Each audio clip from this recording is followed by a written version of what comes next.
डोडो TV.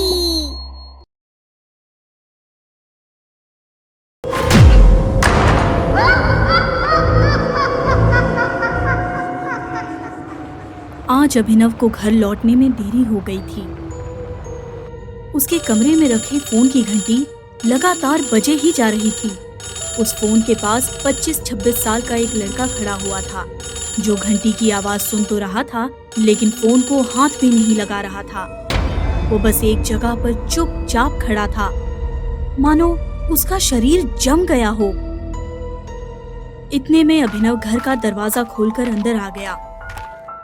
वो कुछ बेचैन सा लग रहा था। अपने एक हाथ से उसने अपना सिर पकड़ा हुआ था। उसके माथे पर एक चोट का निशान था, जिस पर खून का थक्का जमा हुआ था। वो अपने सिर को पकड़े हुए थोड़ा लड़खड़ाता हुआ अपने कमरे तक पहुंचा, और जैसे ही कमरे का दरवाजा खोला, अंदर उस लड़के को देखकर अभिनव हक्का-बक्का रह गया। विशाल, तुम तो। अभिनव ने ये शब्द बोले ही थे कि तभी उसे चक्कर आ गया और वो बेहोश होकर जमीन पर गिर पड़ा। कुछ समय बाद उसे होश आया तो उसने देखा कि वो लड़का अब वहाँ नहीं है।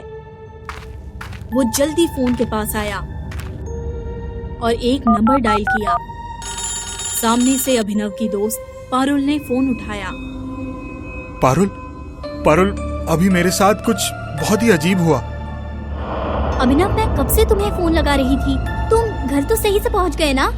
हाँ पारुल, मैं सही सलामत घर पहुंच गया हूँ, लेकिन थोड़ी देर पहले मैंने अपने भाई विशाल को अपने कमरे में खड़े हुए देखा। ये क्या कह रहे हो अभिनव?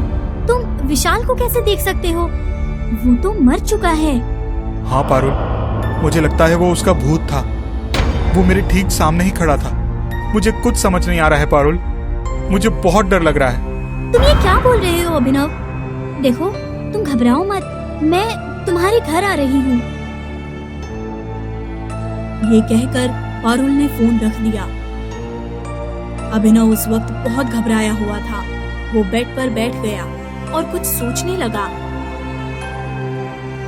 अभिनव गहरी सोच में डूबा हुआ था कि तभी उसे कमरे के बाहर किसी के कदमों की आहट सुनाई दी। वो आहट धीरे धीरे अभिनव के कमरे की तरफ ही पड़ रही थी। अभिनव सहम गया। वो बेड से उठा और दरवाजे की तरफ गया। उसने दरवाजे को हल्का सा खोला और झांक कर देखने लगा। उसने देखा कि एक बिना सिर वाली औरत हॉल में इधर उधर टहल रही थी।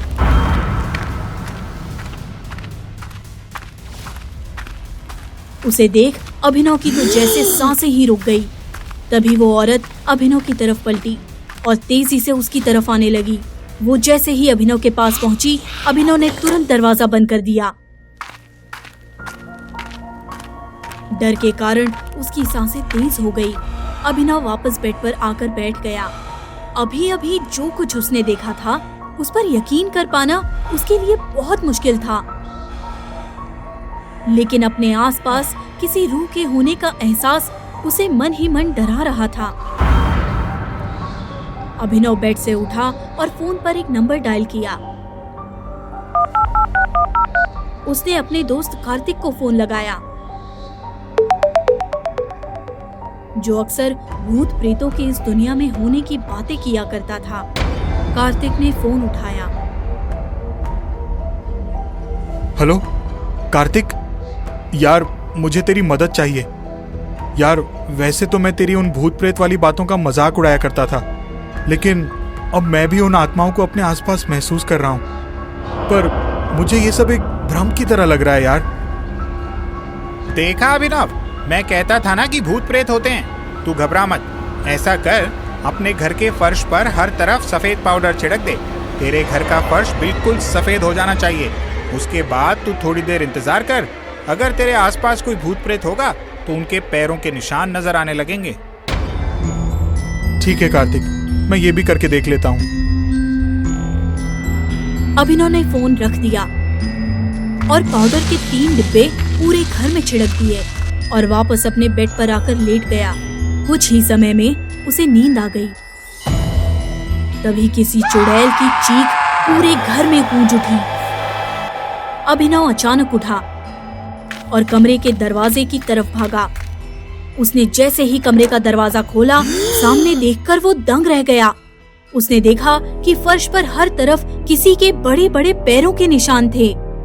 इसका मतलब मेरे घर में सचमुच कोई भूत है।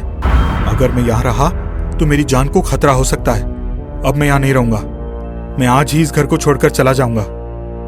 ये कहकर अभिनव वापस कमरे में आ गया और एक बैग में अपना कुछ जरूरी सामान रखने लगा। वो जितनी जल्दी हो सके घर को छोड़कर भागना चाहता था, इसलिए वो बिना इधर उधर देखे बस सामान को बैग में भरता ही जा रहा था। तभी उसके पीछे से एक आवाज आई। भैया, ऐसा मत कीजिए, आप यहाँ से भाग नहीं सकते। ये सुनकर जब अभिनव पीछे मुड़ा तो उसके सामने विशाल की आत्मा खड़ी थी। विशाल, तुम? देखो विशाल, मुझे मारना मत, मुझे छोड़ दो। मैं ये घर छोड़कर हमेशा के लिए चला जाऊंगा। भैया, मैं आपको अपने साथ ले जाने आया हूँ, चलिए मेरे साथ। नहीं, मैं तुम्हारे साथ नहीं जाऊंगा। मुझे पता है तुम मुझे मार डालोगे। मुझसे दूर रहो, दूर रहो मुझसे। ये बोलकर अभिनव भागने लगा। वो मील दूर तक पहुंचा ही था कि तभी पारुल दरवाजा खोलकर अंदर आ गई। उसे देखकर अभिनव की जान में जान आ गई। उसने एक गहरी सांस ली और बोला, पारुल, अच्छा हुआ तुम आ गई। पारुल, मुझे विशाल के भूत से बचाओ, वो मुझे मारना चाहता है।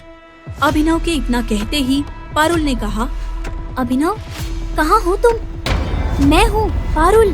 क्या तुम अपने कमरे में हो? बस इतना सुनते ही अभिनव की तो जैसे पैरों तले जमीन ही खिसक गई।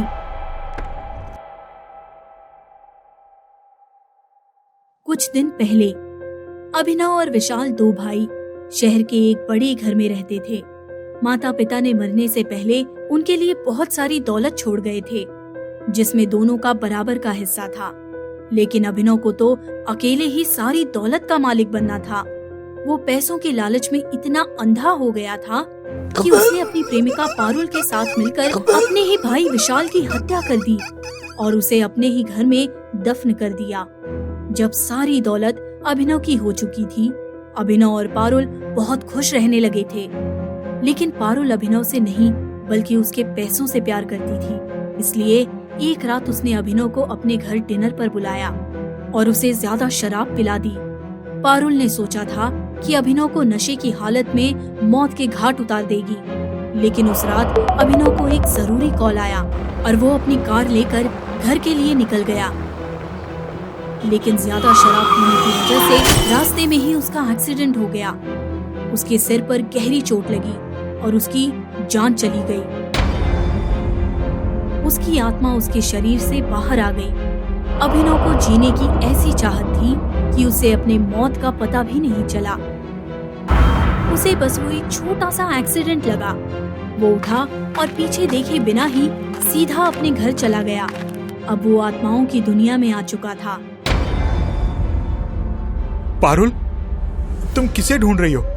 मैं तो यहीं हूँ, तुम्हारे सामने। अभिनव, तुम मुझे दिखाई क्यों नहीं दे रहे हो? बस आवाज आ रही है।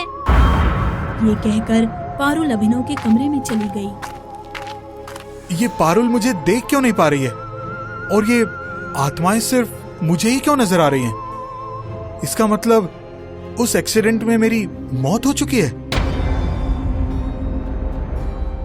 अभिनव इस सोच में डूबा था कि तभी पारुल की चीखने की आवाज आई।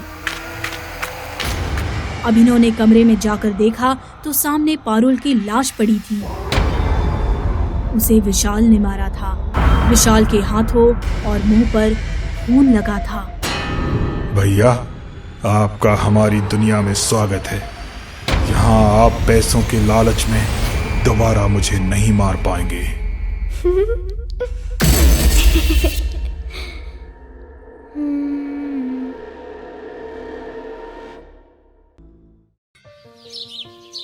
हमारे घर के पास एक औरत रहती थी, विमला, जो शादियों और महिला कार्यक्रमों में मेहंदी लगाने का काम करती थी। उसकी मेहंदी की तारीफ पूरा शहर करता था। दीदी आपकी मेहंदी का कोई जवाब नहीं। मैं अपनी शादी में आपसे ही मेहंदी लगवाऊंगी। हाँ भाई लगा दूंगी, लेकिन पता नहीं तब तक मैं जिंदा बचूंगी भी या नहीं। विमला कुछ दिनों से बहुत ही निराश रहने लगी थी। उसे एक अनजान डर सताने लगा था कि उसकी मौत जल्दी हो जाएगी। यार देख ना, विमला ने मेहंदी को क्या पैटर्न बनाया है, कुछ अजीब नहीं लगता? हाँ यार, मुझे तो ये पैटर्न कुछ अजीब नहीं, बहुत ज्यादा अजीब लग रहा है।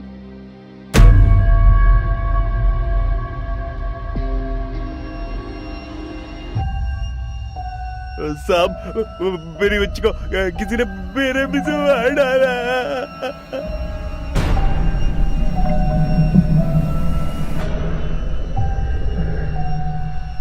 कुमार, एक एक कोना छान मारो, एक भी सुराग छूटना नहीं चाहिए। पुलिस के लिए मामला बहुत पेचीदा होता जा रहा था। ना तो कोई सुराग हाथ लगा और ना ही मर्डर का मोटिव समझ में आया। यहाँ तक कि सुसाइड का एंगल भी नहीं था। मैंने अपने 20 साल के करियर में इतना उलझा हुआ केस नहीं देखा। सर, अभी तो ये मामला और उलझेगा, क्योंकि उसी एरिया में 2 और मर्डर हुए हैं। क्या? कब? कैसे? सर, 2 लाशें बहुत ही बुरी हालत में, और यहाँ भी कोई सुराग नहीं मिला।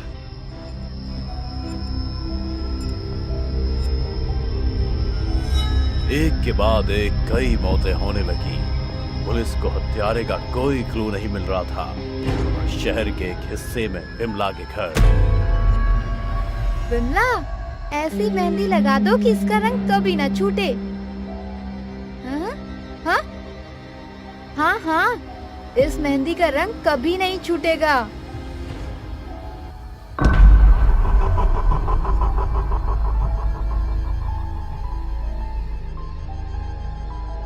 कुमार, मैंने इन मौतों में एक कॉमन चीज नोटिस की है। यह हत्यारा सिर्फ लड़कियों को अपना शिकार बना रहा है, और सबसे ज्यादा चौंकाने वाली बात, उन सभी लड़कियों के हाथ पर मेहंदी लगी है। हाँ साहब, मैंने भी गौर किया है। हो ना हो, इन सभी हत्याओं के पीछे का रहस्य मेहंदी से ही सुलझेगा।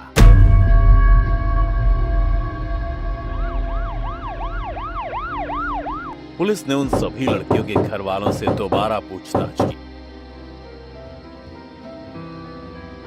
तो पता चला कि उन सभी लड़कियों ने मौत से 4 घंटे पहले मेहंदी लगवाई थी, और वो भी एक ही इंसान से।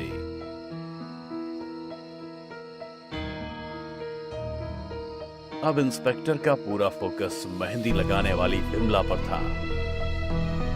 सर, मैंने किसी का खून नहीं किया, मैं तो बस मेहंदी लगाती हूँ। इस औरत पर मुझे संदेह है, इस पर कड़ी नजर। विमला का बर्ताव और उसके मेहंदी लगवाने आती लड़कियों की एक के बाद एक मौत होना कोई आम बात नहीं थी। अब तक शहर में ये बात फैल चुकी थी, और विमला से मेहंदी लगवाने अब कोई नहीं आ रहा था। इंस्पेक्टर, मेरी रोजी रोटी छीन कर तुमने अच्छा नहीं किया, तुम्हें इसका फल भुगतना पड़ेगा। अब तक शहर में 40 मौतें हो चुकी थी, लेकिन पुलिस के हाथों से हत्यारा बहुत दूर था।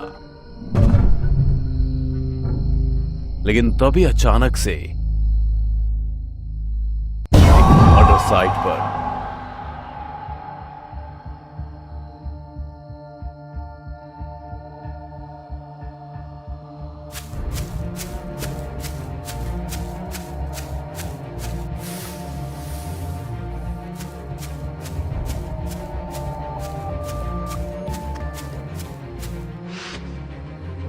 अब तुम नहीं बच सकती, हमने तुम्हें रंगे हाथों पकड़ लिया है। मैंने कुछ नहीं किया, मैं निर्दोष हूँ। वो तो कानून तय करेगा कि तुम निर्दोष हो या एक सीरियल किलर। इसे वैन में बिठा और थाने ले चलो। साहब, मुझे छोड़ दो, मैं निर्दोष हूँ। इंस्पेक्टर पर इन सब बातों का कोई असर नहीं हुआ, और सिपाही विमला को वैन में बिठाने लगा। तभी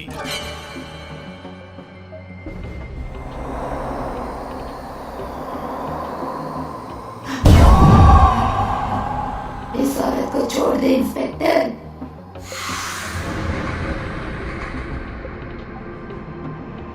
कौन हो तुम? नकाब हटाकर सामने आओ। क्यों, जिंदगी से मन भर गया है क्या? मैं आखिरी वार्निंग देता हूँ वरना शूट कर दूंगा। ये हसरत भी पूरी कर ले इंस्पेक्टर। इंस्पेक्टर ने कई फायर की, लेकिन साई को कुछ नहीं हुआ।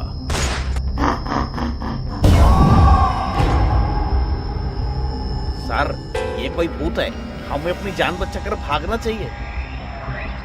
भगवान साथ है हमारे, डरो मत, कुछ नहीं होगा। अब मेरी बारी है।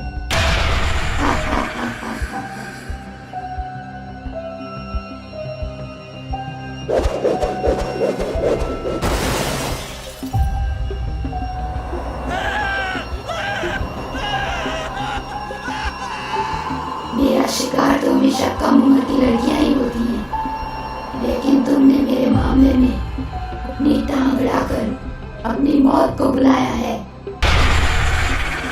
इन्हें मत मारो, जाने दो इन्हें। अब बंद कर दो ये मौत का खेल। बहुत से मासूम इंसानों की जान ले ली तुमने, अब मुझसे ये खूनी खेल और नहीं खेला जाएगा। तू तो बहुत काम की चीज है।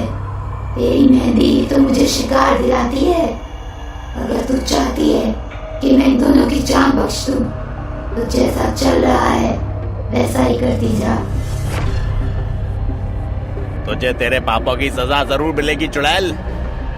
इंस्पेक्टर धीरे धीरे आगे बढ़ा और चुड़ैल ने उसे गले से पकड़कर एक हाथ से उठा दिया।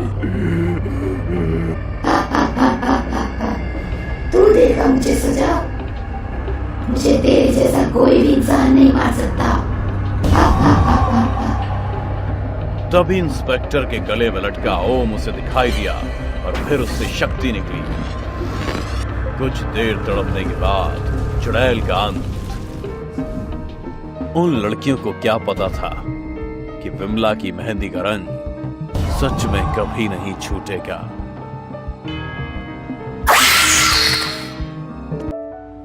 रोज की तरह रोहित अपने स्कूल से घर के लिए निकलता है।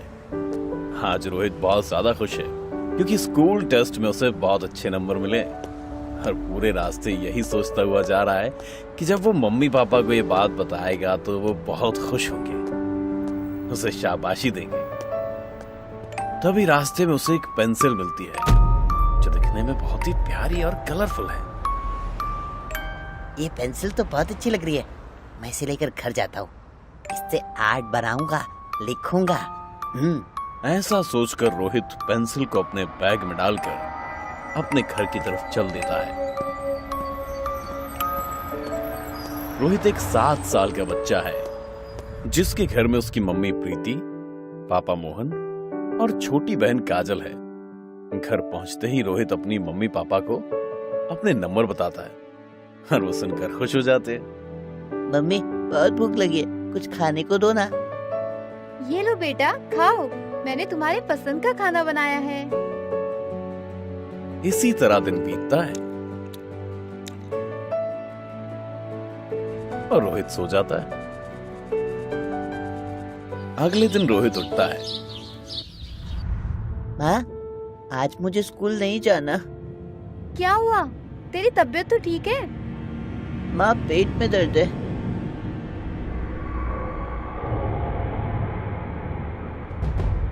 रोहित स्कूल ना जाने के लिए बहाने बना देता है और प्रीति भी उसकी बात मान लेती है। रोहित अपने कमरे में ही रहता है और कुछ ड्राइंग करता है। रोहित के पापा ऑफिस जाने के लिए निकलते हैं और वो कार ड्राइव कर रहे होते हैं। तभी उन्हें कार के मिरर के पीछे की सीट पर कोई बैठा हुआ दिखता है। बड़े बड़े नाखून, उल्टे पैर, बड़ी बड़ी लाल आंखें, जला हुआ सा चेहरा और काली साड़ी पहने एक बड़ा सा साया नजर आता है। डर के मारे मोहन की गाड़ी पेड़ से टकरा जाती है। और वो बेहोश हो जाता है। वो पिशाचिनी कार में से मोहन को उड़ाकर बाहर ले जाती है। इंसानी खून, अरे कितने दिनों बाद मिला है। ऐसा कहकर वो मोहन का पेट फाड़ती है और उसका खून पीने लगती है। उसके शरीर पर जगह जगह खून के निशान हैं और खून टपक रहा है। पिशाचिनी के मुंह पर खून लगा है और नाखूनों पर भी। पिशाचिनी गायब हो जाती है और मोहन की लाश वहीं बहुत खराब हालत में पड़ी है।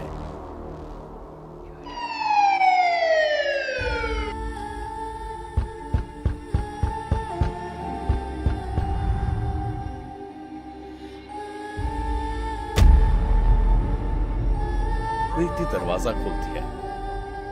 क्या आप ये फोटो और ये सामान पहचानती हैं? हाँ, भैया आपके पास कहाँ से आया? सॉरी, पर ये हमें एक डेड बॉडी के पास मिला है। कार का नंबर है PD2354। जी, ये तो मेरे पति की कार है।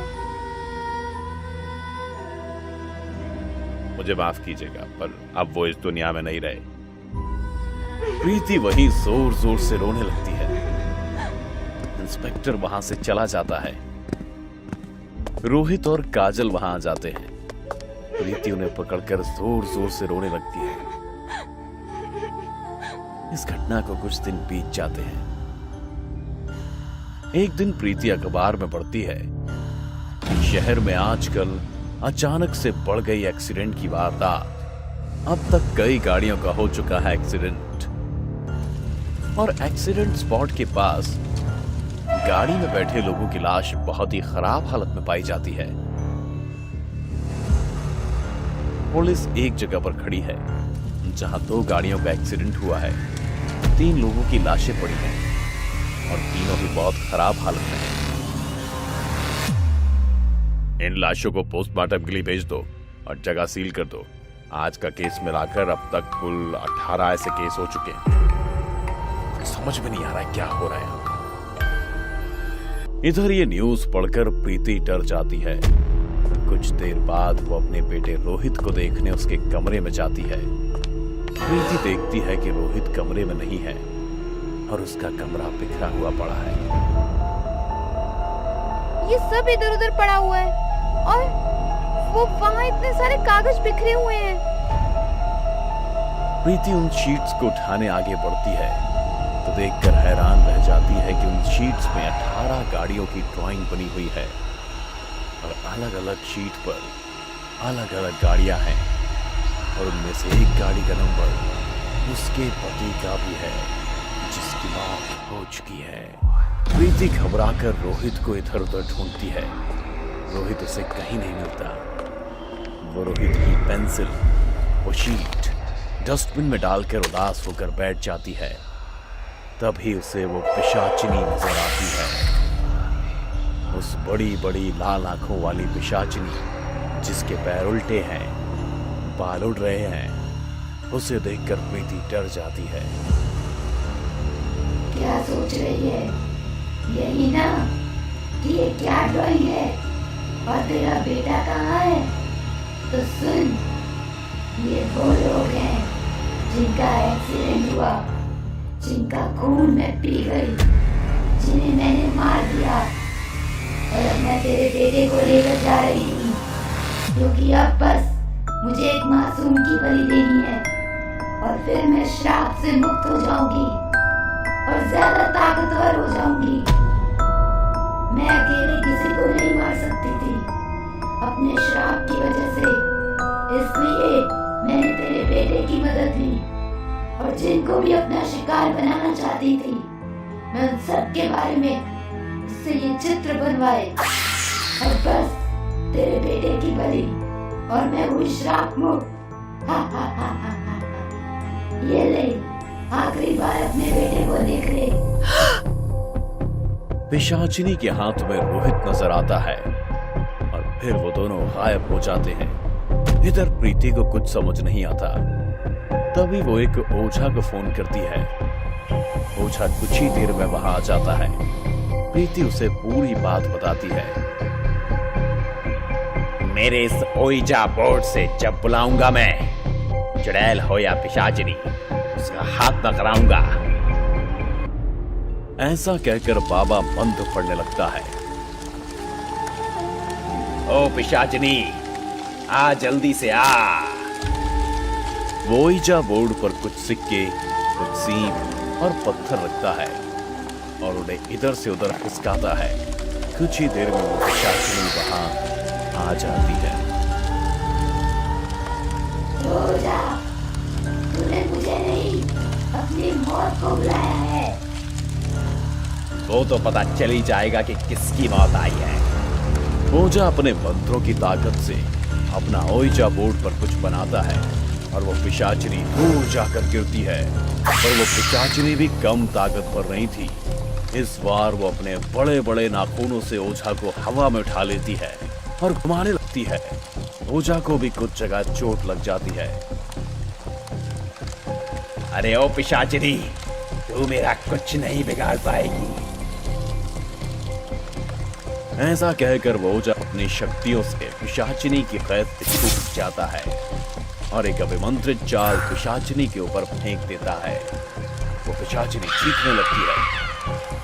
अरे बचाओ, बचाओ, ओझा, छोड़ मुझे। ये इस जाल में कैद है, पर फिर भी अभी तक भस्म क्यों नहीं हुई? तभी ओझा प्रीति से कहते हैं, प्रीति, वो पेंसिल लेकर आओ। प्रीति पेंसिल आती है और ओझा उसे तोड़ देता है। अरे इसे मत तोड़, मेरी जान इसमें है, मत कर, ऐसा मत कर। पेंसिल के तोड़ते ही पिशाचिनी जल जाती है और रोहित भी वापस आ जाता है। सब खुश हो जाते हैं।